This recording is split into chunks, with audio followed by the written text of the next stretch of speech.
Buenos días, hermanos. Un buen año, 2017. ¿Estamos despiertos? Más o menos. Bien, vamos a abrir nuestras Biblias en Efesios capítulo 2 para seguir a nuestro hermano que nos lo va a decir de memoria. Todos los números. Efesios 2, del 1 al 10. Aunque vamos a estar tomando muchos pasajes, en realidad no estamos haciendo una exposición de un pasaje exclusivamente, sino que vamos a estar continuando con esta serie de vida espiritual y reflexionando sobre las tradiciones de la iglesia evangélica a través de los años. Y la tradición que nos toca el día de hoy es la tradición de compasión, la tradición de justicia social. Y vamos a ver varios pasajes a lo largo de esta plática, y quisiera que empezáramos con porque creo que es fundamental lo que está hablando aquí el apóstol Pablo sobre las buenas obras. Así que vamos a leer la palabra del Señor en Efesios capítulo 2, versículos del 1 al 10. Dice la palabra del Señor: y Él os dio vida a vosotros cuando estabais muertos en vuestros delitos y pecados, en los cuales anduvisteis en otro tiempo, siguiendo la corriente de este mundo, conforme al príncipe de la potestad del aire, el espíritu que ahora opera en los hijos de desobediencia, entre los cuales también todos nosotros vivimos en otro tiempo, en los deseos de nuestra carne, haciendo la voluntad de la carne y de los pensamientos, y éramos por naturaleza hijos de ira, lo mismo que los demás. Pero Dios, que es rico en misericordia, por su gran amor con que nos amó, aun estando nosotros muertos en pecados, nos dio vida juntamente con Cristo. Por gracia sois salvos. Y juntamente con Él nos resucitó, y asimismo nos hizo sentar en los lugares celestiales con Cristo Jesús, para mostrar en los siglos venideros las abundantes riquezas de su gracia en su bondad para con nosotros en Cristo Jesús. Porque por gracia sois salvos por medio de la fe. Y esto no de vosotros, pues es don de Dios, no por obras, para que nadie se gloríe, porque somos hechura suya, creados en Cristo Jesús para buenas obras, las cuales Dios preparó de antemano para que anduviésemos en ellas. De manera inicial quiero que reflexionemos un poco sobre las buenas obras. Y la primera cosa que quiero que veamos en el pasaje es que esta vida de buenas obras fluye de la nueva vida en Cristo. Este servicio que se hace, este trabajo que se hace por el bien de otros, fluye de la vida nueva en Cristo. Somos creados en Cristo Jesús para buenas obras. Antes estábamos muertos en delitos y pecados, incapacitados para realizar buenas obras. Aunque todos teníamos diferentes habilidades, destrezas, cierta inteligencia, ciertas cualidades que podíamos utilizar, es precisamente cuando Dios nos crea en Cristo Jesús que ya estamos capacitados para buenas obras, y estas buenas obras van a fluir de la nueva vida en Cristo. De otra manera, todas esas obras serán vanas, serán como heno o hojarasca que se quemarán en el día del juicio. Ahora, la segunda cosa es que todas estas buenas obras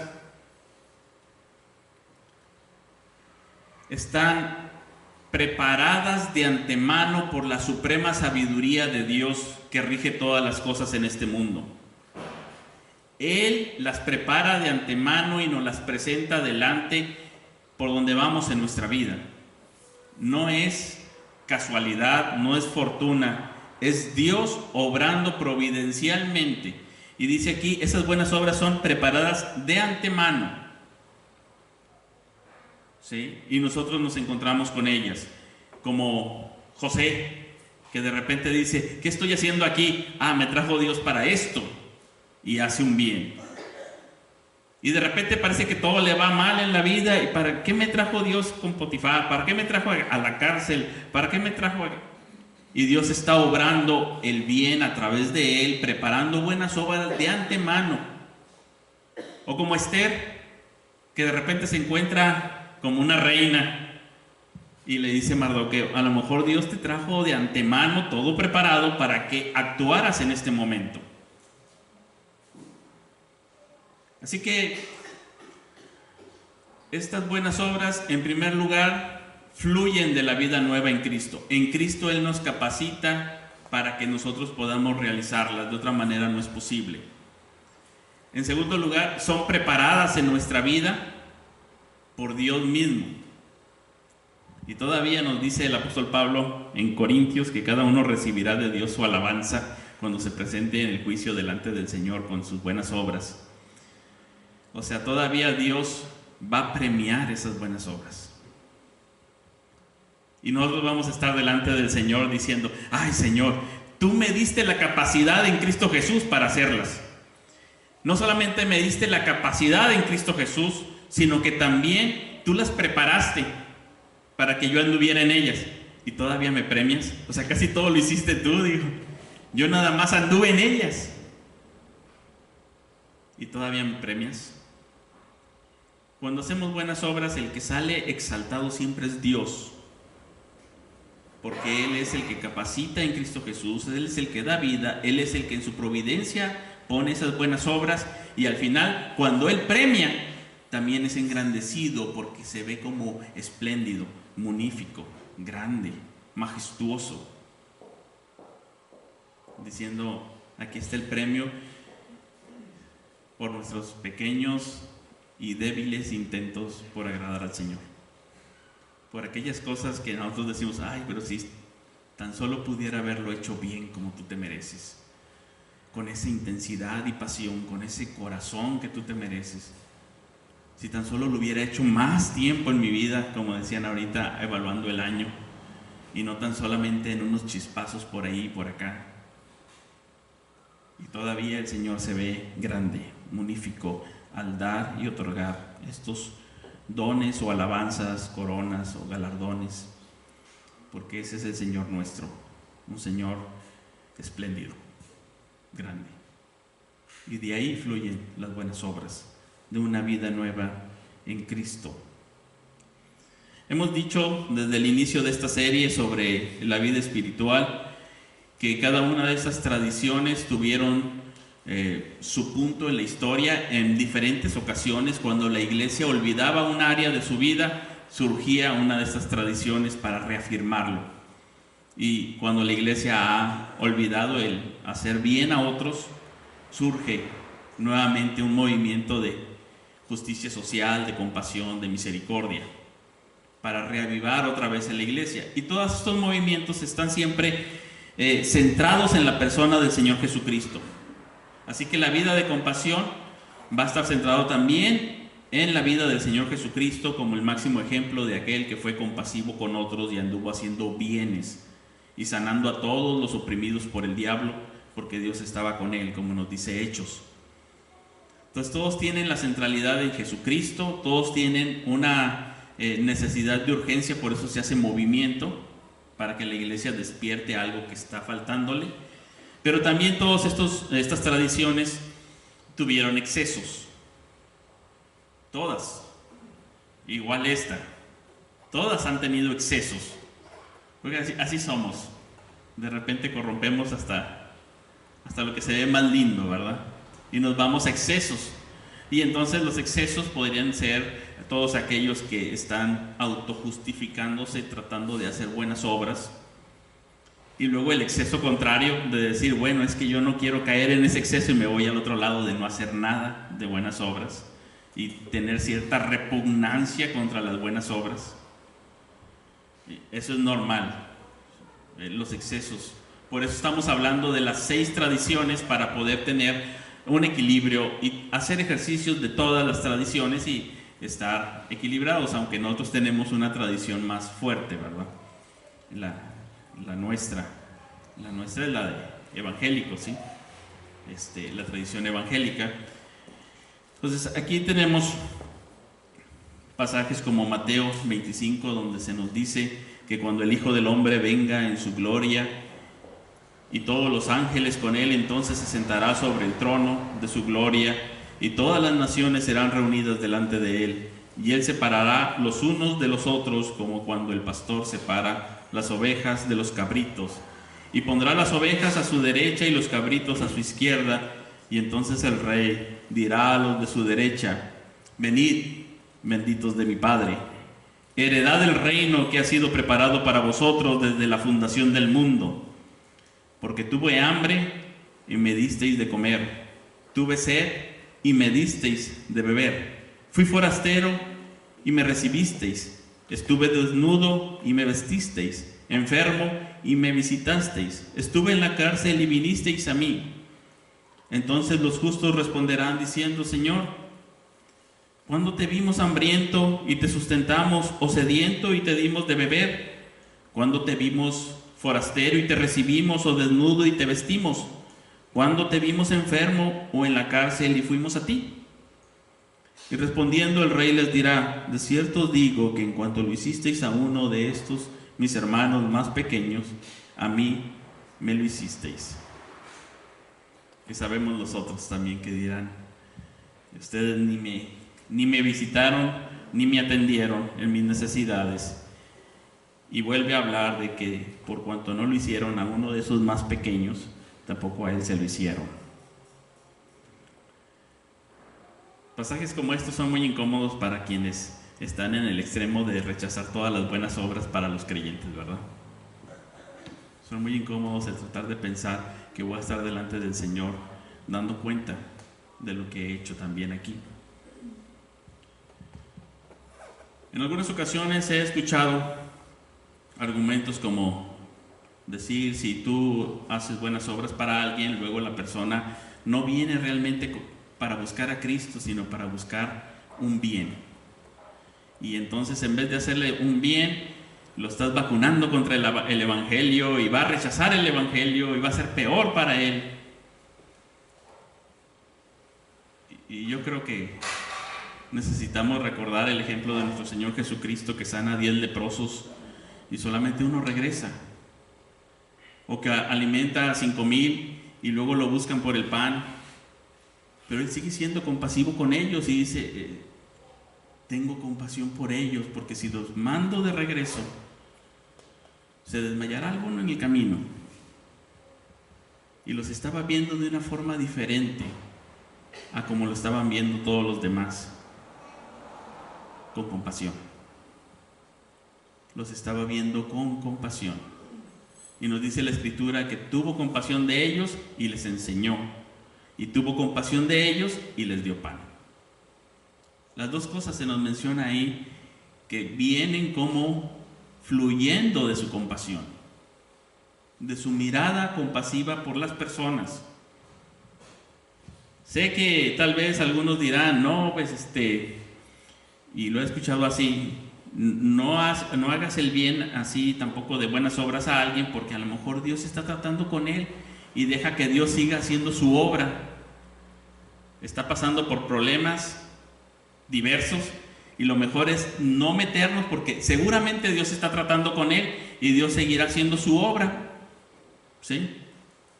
Y eso es tanto como decir que ves a uno tirado en el camino que cayó en manos de ladrones y que al pasar dices: seguramente Dios está tratando con él, lo voy a dejar ahí tirado para que Dios siga haciendo su obra en él, en vez de mostrar misericordia, compasión. Porque tal vez si Dios está tratando con él y Dios quiere usarte a ti para mostrar su compasión, su misericordia de pura gracia, y levantarlo de pura gracia, subirlo, lavarlo, curarlo, ponerlo en un lugar a salvo, y recibirá un servicio que modela el Evangelio de la gracia de Dios, que modela el Evangelio de la gracia de Dios, quien por amor a nosotros se hizo pobre, para que nosotros con su pobreza fuéramos enriquecidos. Quien él se despojó a sí mismo, tomando forma de siervo,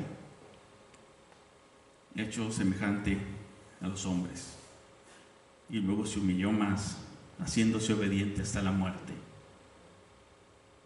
con un amor compasivo, sirviéndonos por amor.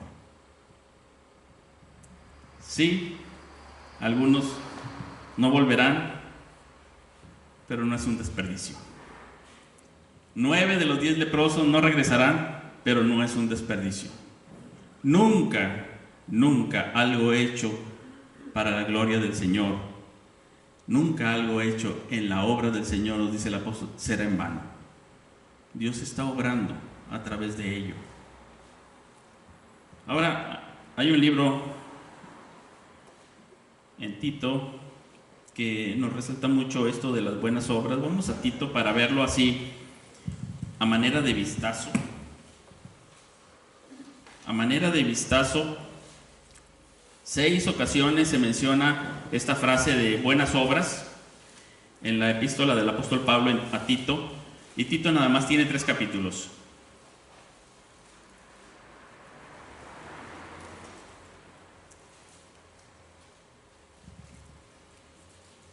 Sé que hay muchos pasajes que podríamos observar, pero este es uno de ellos. Para empezar, tenemos a unas personas normales de la región de esta isla de Creta. Estos hombres de la isla de Creta, fíjense nada más cómo se les describe en el 1:10 en delante. Dice, porque hay aún muchos contumaces, habladores de vanidades y engañadores, mayormente los de la circuncisión, a los cuales es preciso tapar la boca, que trastornan casas enteras, enseñando por ganancia deshonesta lo que no conviene. Uno de ellos, su propio profeta, dijo, los cretenses, siempre mentirosos, malas bestias, glotones ociosos. Este testimonio es verdadero, por tanto repréndelos duramente para que sean sanos en la fe, no atendiendo a fábulas judaicas ni a mandamientos de hombres que se apartan de la verdad. Todas las cosas son puras para los puros, mas para los corrompidos e incrédulos nada les es puro, pues hasta su mente y su conciencia están corrompidas. Profesan conocer a Dios, pero con los hechos lo niegan, siendo abominables y rebeldes, reprobados en cuanto a toda buena obra. Aquí hay una mención de buenas obras, ¿verdad? Y nos está hablando de unas personas reprobadas en cuanto a buenas obras. ¿Sí? Reprobadas, aunque aparentemente hablaban sobre la fe, no había una manifestación, un modelaje de esa fe. La fe no solamente se cree, sino que esta afecta toda la vida. Y estas personas estaban reprobadas y tenían que señalar ancianos en esa iglesia que fueran aprobados en buenas obras, ¿verdad? Hacer un cambio. Más adelante, vamos a continuar ahí mismo en el capítulo 2.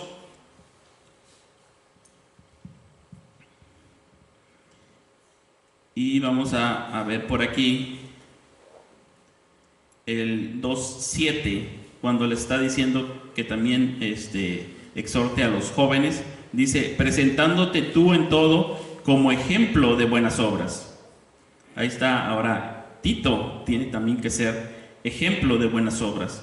Vamos un poquito más adelante y vamos a el capítulo 2, el versículo 14, cuando está diciendo lo que el Señor hizo por gracia, y dice, se dio a sí mismo por nosotros para redimirnos de toda iniquidad y purificar para sí un pueblo propio, celoso de buenas obras. Otra vez la frase buenas obras, y está yéndose al Antiguo Testamento y el pacto, ¿verdad?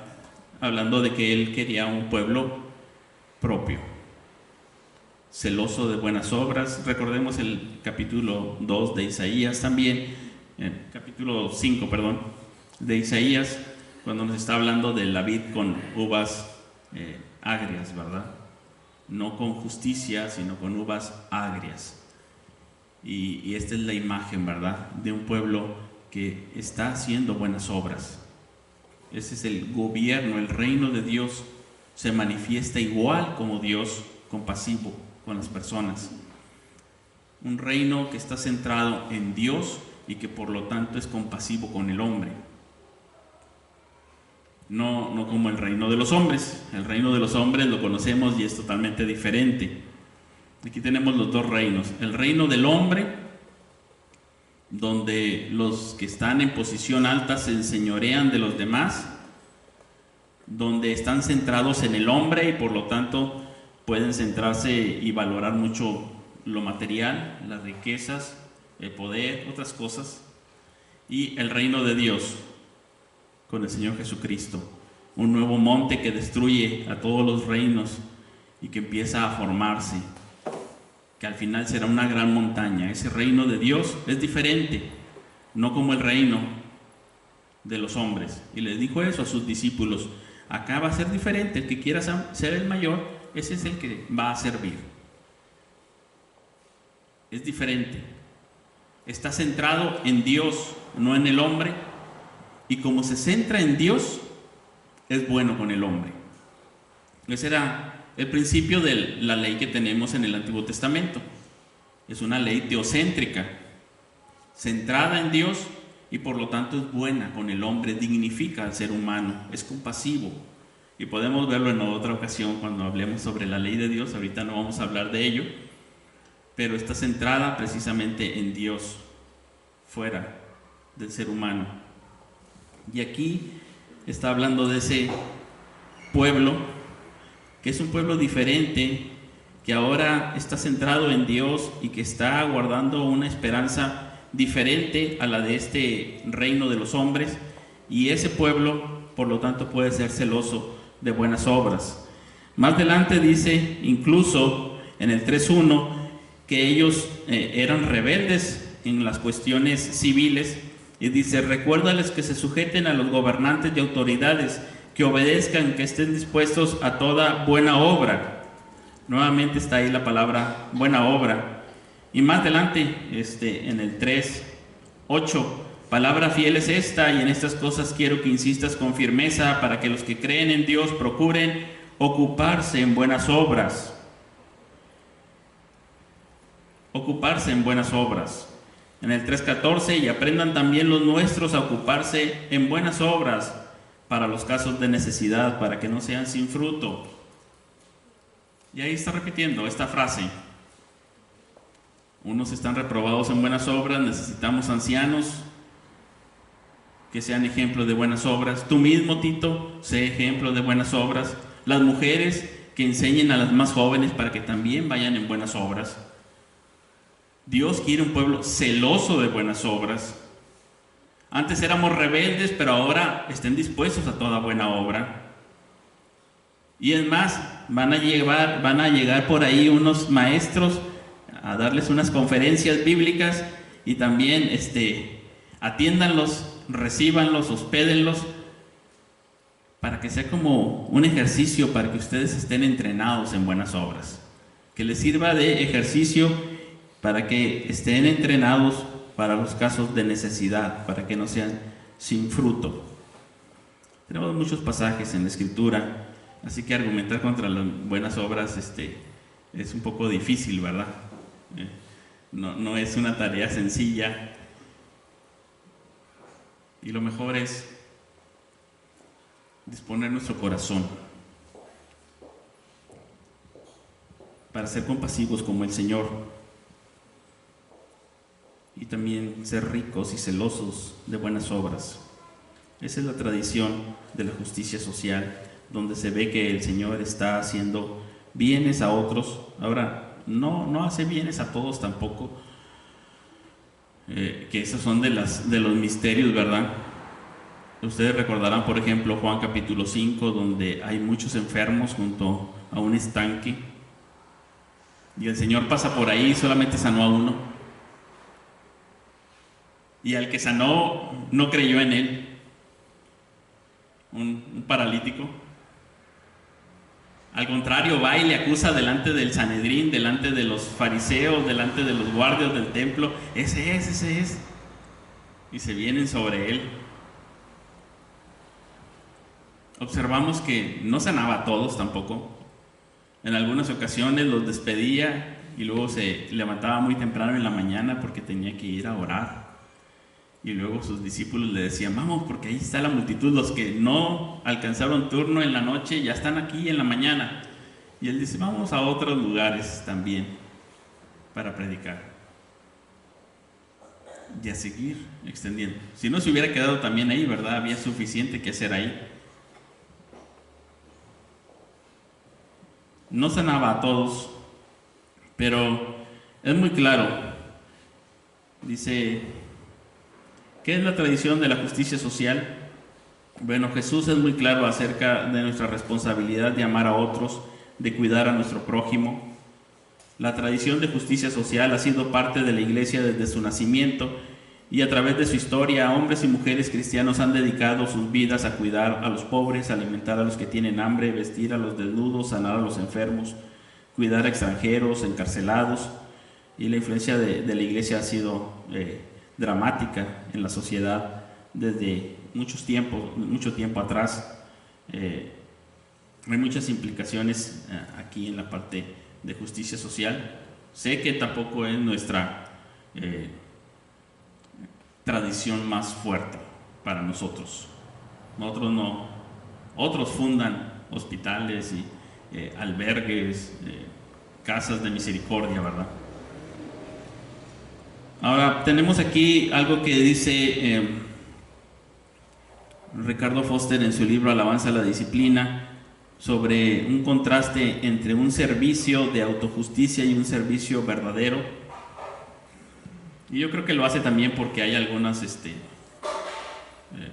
extremos, como había dicho, algunas desviaciones. Y dice, el servicio de autojusticia depende de la fuerza humana. El servicio verdadero, pone él en contraste, fluye de una relación con Dios, como habíamos hablado ahorita sobre Efesios 2. Dice, el servicio de autojusticia es impresionado por la cosa o por el evento grande. Quiere estar en cosas grandes, algo que se vea. Y el servicio verdadero, dice, no hace distinción entre acciones grandes ni pequeñas. Él simplemente sirve. Sirve sin importarle si es algo grande o pequeño, aparentemente a los ojos de los hombres. El servicio de autojusticia requiere recompensas externas y el servicio verdadero está contento con permanecer anónimo. No le importa que le den créditos. El servicio de autojusticia está preocupado con los resultados. El servicio verdadero está libre de esas expectativas. Él sirve, ¿sí? No está pidiendo algún resultado, ni tampoco se siente decepcionado o defraudado, como aquel que pueda decir, es que yo quiero servir, pero no veo resultados. Nada más vienen por el pan y se van. Pero el servicio verdadero dice, yo estoy sirviendo al Señor. Y Él tendrá una demostración del Evangelio que tal vez servirá en ese proceso, si vemos el evangelismo como un proceso, no como un punto inicial o un evento, servirá en el proceso donde Él está viendo, escuchando y viendo modelado el Evangelio. El servicio de autojusticia está preocupado, escoge a quién servir. Y el servicio verdadero es un ministerio que está hecho para todos. Él simplemente sirve, no está seleccionando quién es digno de su servicio. El servicio de autojusticia es afectado por emociones y estado de humor, pero el servicio verdadero está basado en las necesidades. El servicio de autojusticia es temporal, el servicio verdadero es un estilo de vida misericordioso. El servicio de autojusticia es insensible, el servicio verdadero es sensible a lo que la gente necesita, a lo que piensa, está sensible a las personas. El servicio de autojusticia fractura la comunidad, el servicio verdadero edifica a la comunidad. Y aquí nosotros tendríamos que evaluarnos delante del Señor. Si servimos, ¿cómo servimos? Hay varias ocasiones en que el apóstol Pablo se acuerda de los pobres y recoge entre los gentiles una ofrenda para ellos. Se nos menciona 4 veces en el libro de los Hechos cómo ellos hacen una colecta y la llevan a los santos que están en Jerusalén, que estaban pasando por una hambruna en aquella región. Y él sencillamente les dice: ellos los han bendecido con la enseñanza espiritual, no es gran cosa que nosotros les demos algo material. Dice, para que no haya escasez. Uno recogió mucho y otro poco, pero el Señor hizo que todos tuvieran lo suficiente, hablando de Éxodo y la recolección del maná. No sé si ustedes recuerdan ese pasaje, y él lo pone ahí como ejemplo. Ellos cada día en la mañana tenían que recoger el maná, lo que iban a comer en el día, y cada quien de acuerdo a la familia. Si uno tenía muchos hijos, recogía más, que uno que tenía poquitos hijos, recogía menos, pero al final y al cabo todos comían igual. Todos, unos tal vez recogían más porque eran más corpulentos, más robustos, otros recogían menos porque eran pues menudos, más delgados. La idea es que el que recogió más no tuvo más, ni el que recogió menos tuvo menos. No se hicieron pobres y ricos por recoger más o menos maná. Y es la idea que está dando aquí el apóstol. Dice, en algún momento la abundancia de ustedes suple la escasez de ellos, y así será en alguna otra ocasión de la vida en que la abundancia de alguien más supla la escasez de ustedes. Simplemente siembren generosamente, den generosamente, les dice, y el Señor abunda, haciendo el bien a los de la familia de la fe. Estaban en hambre, no era para cosas vanas, ¿verdad? Era para comer. Era un asunto de comer. Así lo vemos desde el inicio del libro de Hechos, y ahí vemos los dos ejemplos, digámoslo así, del servicio de autojusticia y el servicio verdadero. Tenemos a Bernabé vendiendo unas propiedades y dando el dinero a los pies de los apóstoles para que otros sean atendidos. Y tenemos a Ananías y Zafira, que Pedro les tiene que decir, pues, si no está en tu corazón darlo, pues no lo des, te lo quedas todo, es tuyo. No tienes que hacer esto, simplemente quédatelo, ¿sí? Y es así cuando una persona dice, no, es que yo no quiero poner en algo que yo no le veo futuro, no es un buen proyecto, yo no veo resultados, yo no voy a ofrendar aquí, no veo resultados. Pues quédatelo, es tuyo, no tienes que darlo. Reteniéndolo se te queda todo a ti. El Señor seguirá trabajando en tu corazón. Si no, ahorita no ves con esos ojos de compasión, no ves que sea, pues le dice Pedro a Ananías, quédatelo. El Señor como quiera proveerá, y ha provisto, y Él tiene cuidado de los pobres, de la viuda y del huérfano, del extranjero. Él sigue cuidando, aún de los pajarillos, nos dice el Señor. Si no quieres darlo, quédatelo. Así de sencillo es. Pero les dice, quiero decirles que hubo unos hermanos que nos rogaron en medio de su pobreza participar de esta ofrenda. Ellos querían participar de todo corazón, porque primeramente se dieron a Dios. Porque Dios ama al dador alegre. Y si primero está la voluntad dispuesta, entonces será recibido conforme a lo que uno tiene y no conforme a lo que no. Y dice, se dieron al Señor. Y entonces dice ahí ese pasaje, no era una ofrenda para los misioneros, los maestros, no, era una ofrenda para los hermanos que estaban pasando pobreza. Y hubo una comitiva para llevarlo. En varias ocasiones lo hicieron para ayudar a algún hermano que estaba en alguna necesidad. Y esa zona había sido azotada por varias causas. Una de ellas era esta hambruna, esa sequía. Pero el Señor el apóstol Pablo les vuelve a mostrar el ejemplo del Señor, diciendo, ahí está el ejemplo de nuestro Señor Jesucristo. Y esto es modelar el Evangelio. Y la persona que está dando con un corazón alegre, dice ahí, Dios ama. Yo he escuchado hermanos decir, Bueno, uno tiene que dar, sea alegre o no. Uno da y listo. Y Dios es glorificado porque uno da. Bueno, entonces el apóstol Pablo diría ahí, Dios ama al dador, aunque no esté alegre, sea como sea. Pero ¿por qué dice Dios ama al dador alegre? ¿Qué le pasa a ese hombre? Uno sabe que uno cuando recibe es alegre. El recibidor alegre, eso lo entiendo. En el reino del hombre, el que recibe es alegre y es feliz. Yo recibo regalos y me gustan.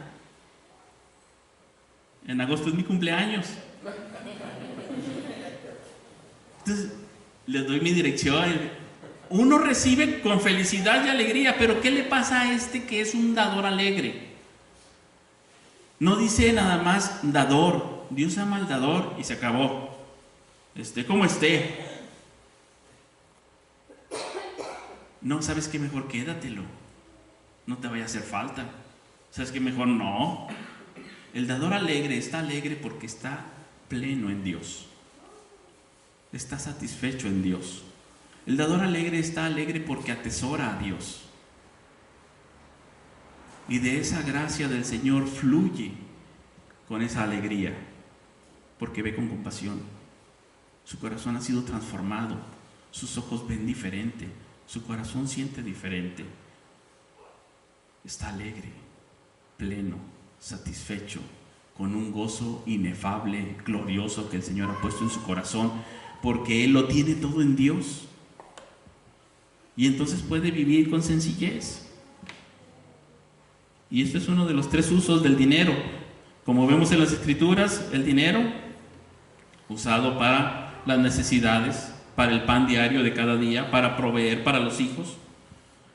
Y que nos dice también el dinero usado para ahorrar, como la hormiga que acumula para cuando sea el invierno. Uno de los usos es ahorrar porque no sabes qué vendrá y ahí lo tienes para ayudar en algún tiempo, alguna enfermedad, algún tiempo de estos. Pero también otro de los usos del dinero es para dar, con generosidad, porque uno atesora a Dios y ve diferente a las personas. En el reino de los hombres no es así. En el reino de los hombres no es así. El corazón no está satisfecho en Dios y el dinero puede ser una forma de ellos tener una necesidad de seguridad suplida o tal vez de poder. Vemos aquí en México varios gobernantes que salen con millones y huyen y dejan el puesto y se van. Uno puede verlos como unos miserables rateros y lo que sea, pero también uno puede verlos con otros ojos y decir, cuán necesitado está su corazón que requieren. No era por necesidad, no se llevaron el dinero porque estaban viviendo escasez. No estaban viviendo en escasez, no les faltaba pan. No se llevaron ese dinero por falta de pan, como aquel que roba un poco de pan porque sus hijos no tenían nada que comer. No robaron por hambre, ni por escasez, ni por necesidad. Había una necesidad profunda en su corazón que requería todo ese dinero y aún así estarán temerosos. Su corazón estará en esas tinieblas con temor. Se les va a acabar su riqueza y tal vez estarán pensando, no fue suficiente lo que agarré, necesito más. Su corazón está sufriendo.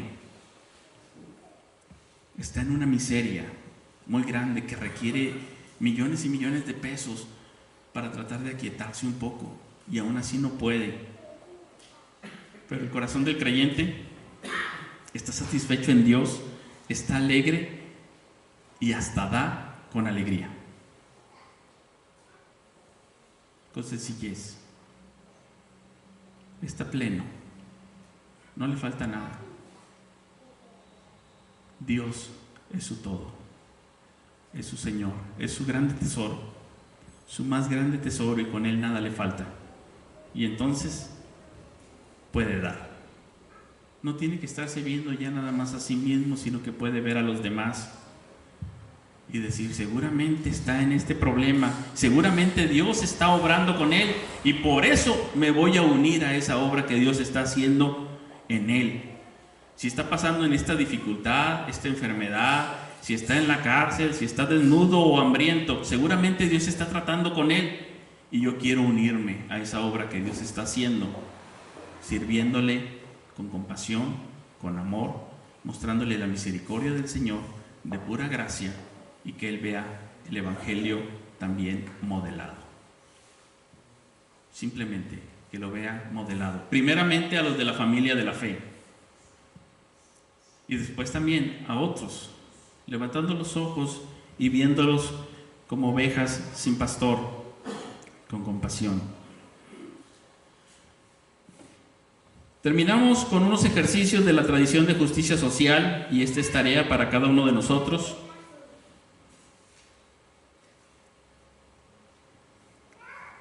No solamente hablamos de las tradiciones de vida espiritual, sino que también nos llevamos algún ejercicio. Escoja alguno de estos. La idea es hacer ejercicios. La vida disciplinada, la vida espiritual, la vida del discípulo se requiere de ejercicios. Habíamos visto con el hermano Carlos allá en 2 de Pedro capítulo 1 que nosotros con toda diligencia pongamos presteza para que no estemos ociosos ni sin fruto, sino una presteza, que tengamos un año donde seamos celosos de buenas obras, que podamos decir, yo quiero mostrar esa compasión del Señor. A veces no será con bienes materiales, a veces será con oración, a veces será con la compañía, con unas palabras de ánimo a otros, con una llamada, con estar ahí. En ocasiones no todo se resuelve con dinero, sirve para algo, pero no todo se resuelve con dinero. Nosotros sabemos eso, ¿verdad? Nosotros lo sabemos. Escribe una carta de ánimo. Parece una cosa pequeña, pero piensa en alguien que necesita de una palabra de ánimo y escríbele una carta a alguien que esté en una situación desanimado, en algún problema, en alguna ansiedad, y muestra interés por esta persona. O escríbele un email, pero de preferencia una carta. Qué bonito sería si tú estás todo agüitado que te llegue una carta, ¿verdad? Tú todo deprimido, te llega una carta de alguien animándote. Escríbele a alguien. Si crees que alguien está a tu alrededor necesitado de esas palabras, piensa y escribe, y la palabra a su tiempo, cuán buena es. Ve como voluntario a algún asilo o algún orfanato a servir en algo.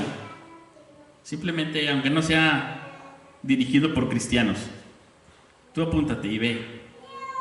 Yo nada más vengo a servir por amor al Señor a alguien que está aquí solo. Yo sé que hay muchos que critican muchas de estas cosas y muchos los critican desde un vacío. Te dicen, ay, ¿para qué vas al orfanatorio? Y le preguntas, ¿has ido alguna vez? No. Entonces no sabes lo que ahí sucede. Oye, es que eso de andar limpiando a los leprosos, tan buenas obras que uno quiere justificarse. ¿Alguna vez has limpiado a un leproso? Entonces ni sabes de qué estás hablando, simplemente hablas desde un vacío. Inscríbete como voluntario. Es muy fácil criticar desde fuera y decir, no, hombre, es que eso. Pero una vez que te metas, tú nada más sirve. Nada más con el deseo de servir. De pura gracia. Te den las gracias o no. Si dan las gracias, rápido dirige el asunto hacia Dios. Aprovéchalo y dirígelo hacia Dios, hablando de la compasión, del amor, de la misericordia del Señor. Este mundo está azotado por las consecuencias del pecado. Sufre. La gente está azotada, lastimada por las consecuencias del pecado. Requiere de compasión y misericordia. Y si vas a un orfanato lo vas a ver incluso en niños pequeños. Sé voluntario, anótate en alguna parte. Hay muchos aquí en la ciudad, es sencillo hacerlo. Otro ejercicio, guarda la reputación de otra persona. Esto es mostrar también misericordia. Cuando alguien empiece a chismear o a criticar a una persona, tú cambia de tema o habla bien de la otra persona. Guarda su reputación. Otro ejercicio, busca una injusticia y trabaja para corregirla. Algunas cosas son muy lentas. Yo recuerdo haber leído el libro ¿Qué le pasó a la raza humana? De Francis Schaeffer, junto con un doctor, no recuerdo su nombre, cuando estaba el debate sobre el aborto en los Estados Unidos, allá en los 70. Y después de todos los datos que dan ahí y de toda la exposición que hacen sobre el aborto, recuerdo unas palabras que están ahí escritas que dice: tal vez usted piense, ¿y yo qué puedo hacer para cambiar esto, para remediar, para ayudar en algo? Y él mismo dice: empiece por horrorizarse por lo que está sucediendo. Empiece por sentirlo, por ser compasivo, por no verlo como algo normal. ¿Ustedes creen que es normal que unos tengan mucho y otros no tengan para comer? ¿Creen que es normal que haya niños en la calle pidiendo dinero? ¿O creen que es normal que alguien esté por ahí tirado y nadie le haga caso? En el reino de los hombres eso es normal. El reino de los hombres no puede cumplir sus promesas de sueño americano o mexicano o el que sea. El reino de los hombres hace lo mejor que puede, ¿verdad? Pero no cumple todas sus promesas. El reino de Dios sí. En el reino de Dios, diga el débil, fuerte soy. En el reino de Dios no importa si uno es inteligente o no tan inteligente. En el reino de Dios no importa si uno es fuerte o débil. En el reino de Dios no importa si uno es con más dinero o menos.